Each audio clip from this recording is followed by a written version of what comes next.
எவ்வளவு பெரிய வசதியான வாழ்க்கையா இருந்தாலும் எல்லாத்தையும் உதறி தள்ளிட்டு உங்களுக்காக மட்டுமே வந்திருக்கிறேன். உங்களுக்காக நன்றி கடன் செலுத்துறதுக்காக மட்டுமே வந்திருக்கிறேன். எல்லா வழிகளையும் தாங்கிக்கிட்டு உங்களுக்காக மட்டுமே வந்திருக்கிறேன். ஒரு நாள் பொய் சொல்லி உங்களை நான் ஏமாத்த மாட்டேன். என்ன 4 முனை போட்டி 40 முனை போட்டி எத்தனை முனை போட்டி எத்தனை உருட்டினாலும் இங்க 2 முனை போட்டி தான் உண்டு. ஒன்னு டிவிகே, இன்னொன்னு டிஎம்கே. மக்கள் விரோத ஆட்சி நடத்துற ஸ்டாலின் சார் வேணுமா? மக்களை நேசிக்கிற விஜய் வேணுமா? அவ்வளவுதான் இந்த தேர்தல்.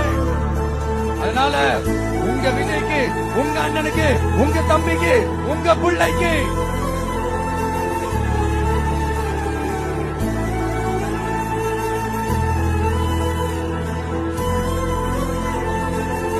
ஒரே ஒரு வாய்ப்பு கொடுங்க.